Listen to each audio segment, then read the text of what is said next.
আসসালামু আলাইকুম। আজকে দেখাচ্ছি লিচুর আইসক্রিম। আমরা প্রথমে কিছু লিচু নিয়েছি, নিয়ে আমরা ছিলে আর মাছটা আমরা ছোটো ছোটো টুকরা করে কেটে নিয়ে আমরা একটা ব্লেন্ডার জারে দিয়ে দিব আর সামান্য পরিমাণ পানি দিব, দিয়ে আমরা ব্লেন্ড করে এটা ছেঁকে নিব, নিয়ে রসটা আমরা ফেলে দিব, তাহলে একটা পিওর লিচুর জুস তৈরি হবে। আমরা সেখানে পরিমাণ মতো এবং স্বাদ মতো চিনি মিশাবো।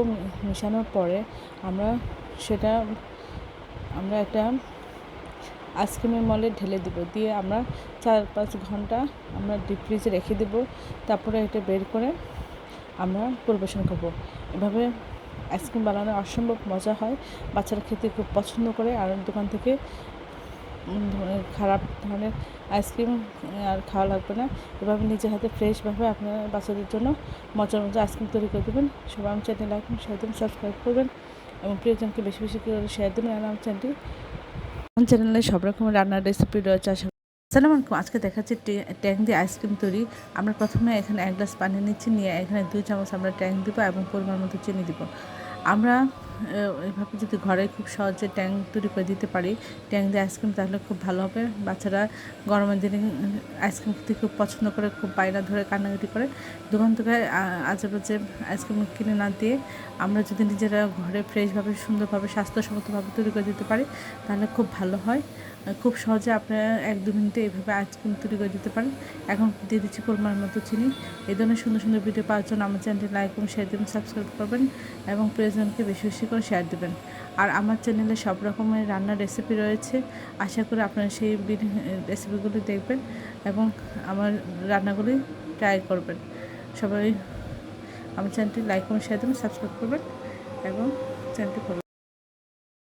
যেমন আজকে দেখাচ্ছি মিল্ক আইসক্রিম বা দুধের তৈরি আইসক্রিম। আমরা প্রথমে দুধটা জাল করে নিচ্ছি, তারপরে এর মধ্যে 3-4 চামচ চিনি অ্যাড করে নিচ্ছি।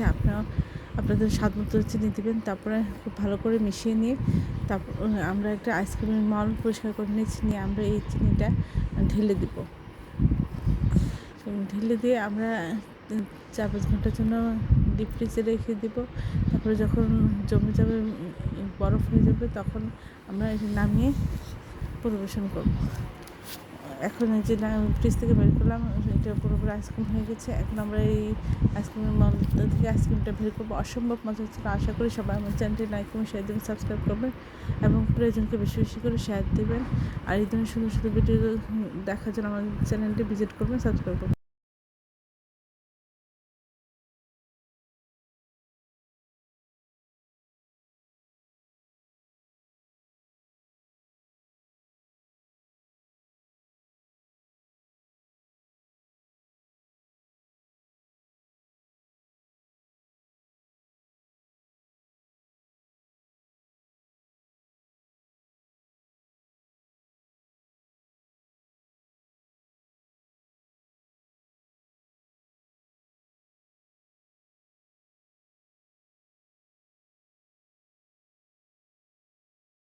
আসসালামু আলাইকুম। আজকে দেখাচ্ছি আমের আইসক্রিম। আমরা প্রথমে কিছু আধা পাকা আম ছোটো ছোটো করে কেটে পুরোপুরি কাঁচা আমের চারে দিয়ে দিচ্ছি।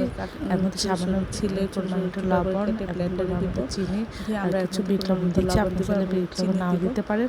তারপরে আমরা সামান্য পানি দিয়ে এটা ব্লেন্ড করে এটা পিওর জুস করবো। তারপরে আমরা এটা ছেঁকে এটা পিওর জুস তৈরি করে দেবো। তারপরে আমরা আইসক্রিমের যে মল আছে সেই মলে ঢেলে আমরা সারা রাতে রেখে দিব। এখন 5-6 ঘন্টা ধরে রেখে দিয়ে আমরা আইসক্রিম তৈরি করে সেটা আমরা বিট করে বের করে পরিবেশন করবো। অসম্ভব মজা হয়। সবাই লাইক এবং শেয়ার দেবেন, সাবস্ক্রাইব করবেন এবং প্রয়োজনকে বেশি বেশি করে শেয়ার দেবেন। আর আমার চ্যানেলে সব রকমের রান্নার রেসিপি রয়েছে, আশা করি দেখবেন। এই আইসক্রিম এবং এই জুসটা যে এতটা মজা, আশা করি আপনারা একবার হলেও বাসায় খেলে বুঝতে পারবেন না। আশা করি আপনারা একবার হলেও রেসিপি ট্রাই করবেন, তাহলে বুঝতে পারবেন যে কতটা টেস্ট হয়। সব রকম রান্নার রেসিপি রয়েছে, আইসক্রিম দেখবেন। আশা করি সবাই একবার হলো আর এই রেসিপি ট্রাই করে দেখবেন। আজকে দেখাচ্ছি তরমুজের আইসক্রিম। তরমুজ ছোটো ছোটো করে কেটে নিয়ে আমরা ব্লেন্ডার জারে ব্লেন্ড করে আমরা এইভাবে সুন্দর করে ছেঁকে নিয়েছি। ছেঁকে নেওয়ার পরে পরবর্তীতে আমরা চিনি দিয়ে ব্লেন্ড করছি। আর আমরা এর সাথে প্রথমেই চিনি দিই না, তাই আমরা এর সাথে চিনিটা খুব ভালো করে মিশিয়ে নিয়েছি। নিয়ে আমরা এখন যে আইসক্রিমের যে মল আছে সেটা খুব ভালো করে ধুয়ে পরিষ্কার করে এর মধ্যে দিয়ে দিব, দিয়ে আমরা ডিপ ফ্রিজে রেখে দেবো 5-6 ঘন্টা। তাহলেই তৈরি হয়ে যাবে মজাদার সুস্বাদু স্বাস্থ্যকর আইসক্রিম। এই ধরনের সুন্দর সুন্দর ভিডিও পাওয়ার জন্য আমার চ্যানেলটি লাইক করুন, শেয়ার দেবেন, সাবস্ক্রাইব করবেন এবং প্রিয়জনকে বেশি বেশি করে শেয়ার দেবেন। এখন আমরা এটা মলে ঢেলে আমরা ডিপ ফ্রিজে রেখে সময় করছি 5-6 ঘন্টা পরে আমরা এটা বের করে আমরা পরিবেশন করবো। অসম্ভব মজা হয়। আশা করি আপনারা এই রেসিপিটা একবার হলে ট্রাই করবেন। এই তরমুজের সিজনে বাচ্চাদের এই রেসিপিটা করে খাওয়াবেন, তাহলে একদম অনেক কিনে খেতে হবে না।